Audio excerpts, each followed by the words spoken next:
Hi hello வணக்கம். இது சும்மா பேசி தான் பார்ப்போமே. நான் உங்கள் பிரதீபா. ஆக்சுவலாக எனக்கு போட்காஸ்ட் இப்படி ஸ்டார்ட் பண்ணணும்னு தாங்க ஆசை. என் நெஞ்சில் குடியிருக்கும் இல்லை இது அவருக்கு மட்டும்தான் செட் ஆகும்னு நினைக்கிறேன். நம்ம நார்மலாகவே போயிடுவோம். ஸோ இன்றைக்கி நம்ம என்ன டாபிக் பற்றி பேச போகிறோம் அப்படின்னா கோபம். இது ரொம்ப அவசியமான டாப்பிக்கா அப்படின்னு கேட்டால் கண்டிப்பாக. கோபத்தோடு எழுந்தால் நீ நஷ்டத்தோடு அமருவாய் அப்படின்னு சொல்லிட்டு ஒரு பழமொழி இருக்குது. ஏன் மனுஷனாக இருக்க எல்லாருக்கும் தான் கோவம் வரும். எனக்கு வரும், உங்களுக்கு வரும், எல்லாம் ஓகே தான். ஆனால் நான் சொல்கிறது எதையுமே யோசிக்காமல் மற்றவங்க மேலே கோவப்படுறது. அவங்க பார்த்துட்டிங்கன்னா எதுக்கு எடுத்தாலும் கோவப்படுவாங்க. எக்ஸாம்பிளுக்கு சொல்லணுன்னா ஒரு ஒர்க்கிங் பிளேஸையே எடுத்துக்கோங்களேன். இது போல் ஒருத்தர் எதுக்கு எடுத்தாலும் கோவப்பட்டே இருக்காங்கன்னு வச்சுப்போம். மற்ற கோவர்க்கர்ஸ்லாம் அவங்கக்கிட்ட பேசவே பயப்படுவாங்க. நமக்கு பின்னாடி என்ன பேசுவாங்க, ஓ அவங்களா எப்போ பாரு சண்டை போட்டு சிடு சிடுன்னு தானே இருப்பாங்க அப்படின்னு சொல்லுவாங்க. ஒருத்தர் எவ்வளோ தான் திறமையாகவும் அழகாகவும் இருந்தாலும் அவங்க இப்படி தான் எதுக்கு எடுத்தாலும் கோவப்படுறாங்கன்னு வச்சுப்போம். யார் மேலே தப்பு எதையுமே அவங்க யோசிக்க மாட்டாங்க.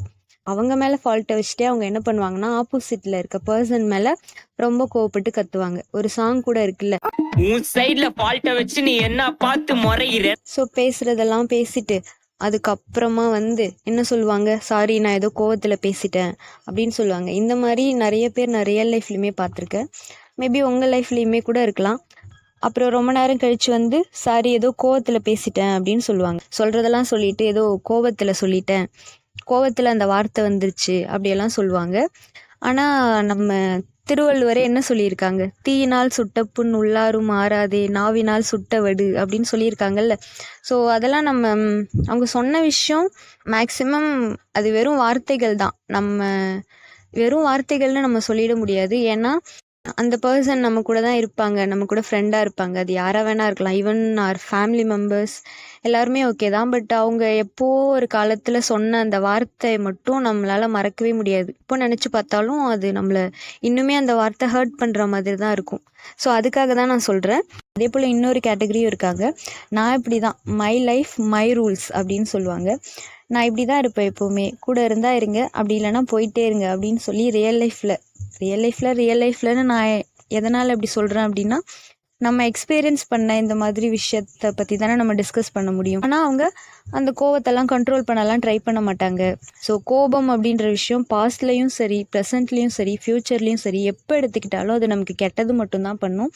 நம்ம கூட இருக்கிறவங்களும் நம்மளை விட்டு போயிடுவாங்க.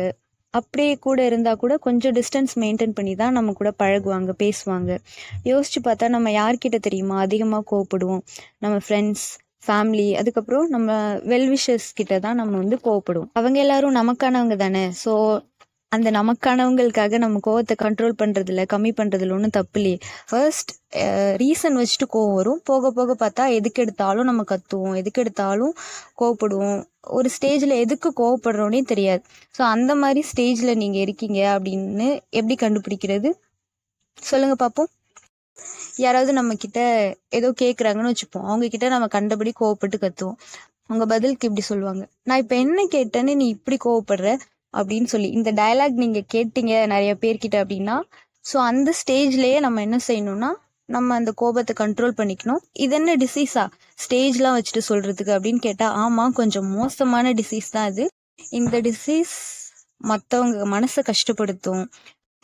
இதை சரி பண்ணுறதுக்கு மெடிசன் யார்கிட்ட இருக்குது அப்படின்னா நம்மக்கிட்டே தான் இருக்குது. அதுதான் பொறுமையாக இருக்கிறது, பொறுமை அப்படின்ற விஷயம். அப்புறம் நிறைய பேர் இதை சொல்லி நான் இதை கேட்டிருக்கேன், மூவிலையும் கேட்டிருக்கேன், ரியல் லைஃப்லையுமே நான் கேட்டிருக்கேன்.